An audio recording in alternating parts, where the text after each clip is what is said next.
آپ اپنے ارادوں کو مضبوط کریں، اللہ ساتھ دینے والا ہے، اللہ مدد کرنے والا ہے۔ اور اللہ نے قرآن مجید نے فرمایا تعاونوا علی البر والتقوی، مومنوں آپس میں ایک دوسرے کی نیکی میں مدد کرنے والے ہو جاؤ، نیکیوں پر ایک دوسرے کا مددگار بن جاؤ، گناہ میں ایک دوسرے کا ساتھ مت دو، گناہ میں ایک دوسرے کی مدد مت کرو۔ یہ سوچ اپنے ذہن و فکر پر بسانے سجانے کی ضرورت ہے، اور ہمیں رمضان المبارک کی تیاری کرنے کی ضرورت ہے۔ اپنے آپ کو اپنے جسم کو اچھی غذا دے کر کے رمضان کے لیے تیار کریں تاکہ روزے رکھنے میں آپ کو تکلیف نہ ہو، نقاہت نہ محسوس ہو۔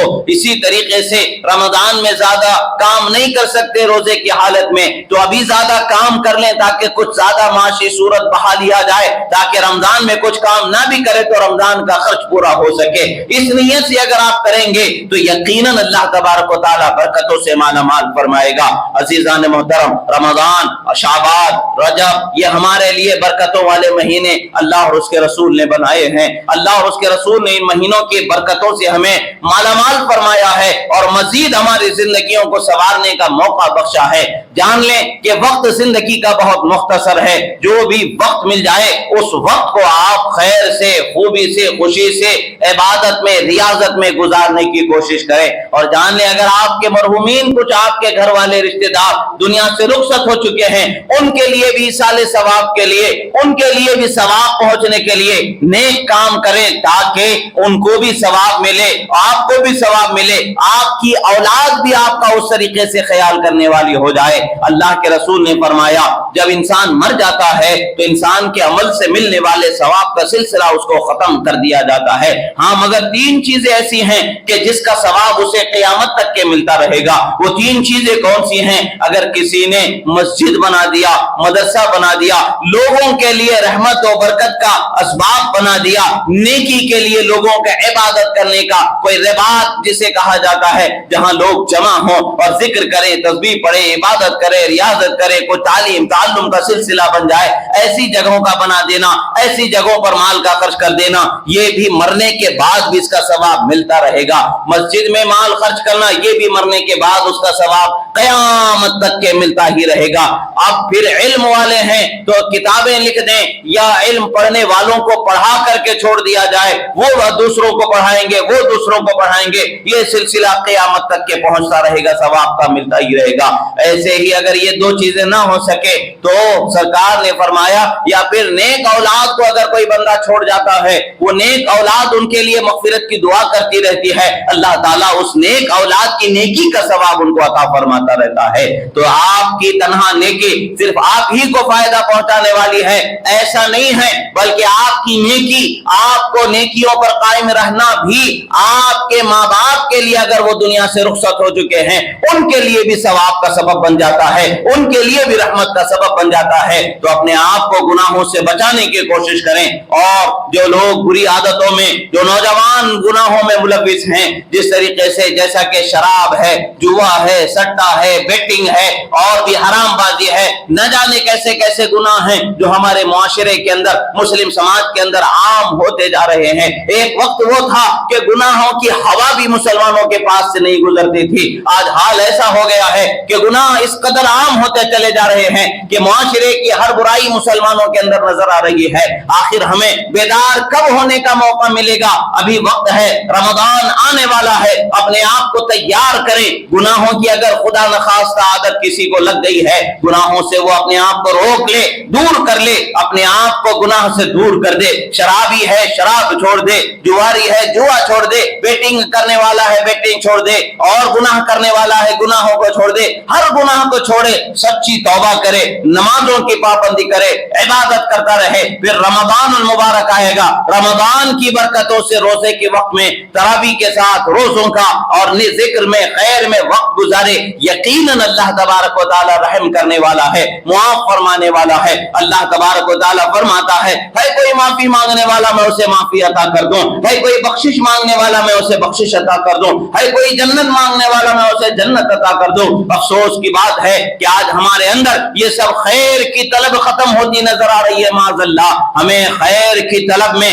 زیادہ تر زیادتی کرنے کی ضرورت ہے، نیکیوں میں اور بڑھاوا کرنے کی ضرورت ہے، اچھے کاموں کو زیادہ کرنے کی ضرورت ہے، برائیوں سے خود بھی بچنا، اپنے دوست احباب کو بچانے کی کوشش کرنے کی ضرورت ہے۔ جب تک کہ ہم ان نیکیوں پر پابند نہ ہو جائیں گے ہمارے لیے فلاح و نجات کے راستے نہیں ہے۔ اللہ رب العزت کی بارگاہ میں دعا ہے جو کہا گیا کہنے میں سننے میں جو غلطی ہوئی اللہ تعالیٰ اسے معاف فرمائے، جو حق و صحیح کہا گیا اللہ تعالیٰ اسے قبول فرمائے، اور ہمارے لیے شعبان کے مہینے میں برکت عطا فرمائے، رمضان کی زندگی نصیب فرمائے، رمضان کے روزے قبول فرمائے، روزے رکھنے کی توفیق عطا فرمائے، تلاوت قرآن کی توفیق عطا فرمائے، عبادت اور ریاضت کی توفیق عطا فرمائے۔ پروردگار ہمارے گناہوں کو معاف فرما، ہماری خطاؤں کو معاف فرما، جو بیمار ہیں انہیں شفاء کاملہ و عاجلہ عطا فرما، جو قرض دار ہیں انہیں بارے قرض سے سبکدوشی عطا فرما۔ پروردگار جن کے گھروں میں جوان بیٹے بیٹیاں بھائی بہن غیر شادی شدہ ہے مولا ان کے شادیوں کے اسباب مہیا فرما، ان کا بہتر و تابندہ مستقبل فرما، تمام مومنین مومنات کے رشتے ازدواج میں محبت مودت شفقت رحمت عنایت عطا فرما۔ پروردگار جو بے اولاد ہے انہیں صاحب اولاد فرما، جن کی اولاد ہے انہیں نیک با اخلاق با کردار فرما۔ پروردگار ہماری ہر دعا کو قبول فرما، ہمارے ملک میں امن امان چین سلامتی سکون عطا فرما۔ پروردگار جہاں کہیں بھی مسلمانوں پر ظلم ہو رہا ہے مولا ظالموں کو نیست و نابود فرما، مظلوم مسلمانوں کی مدد فرما، بیواؤں یتیموں بے سہاروں کے لیے بچوں کے لیے اسباب و سہارے و کفو نگہبان اور نگراں مقرر مہیا فرما۔ پروردگار امن امان چین سکون سلامتی عطا فرما۔ اقول قولی ھذا استغفر اللہ لی ولکم ولسائر المؤمنین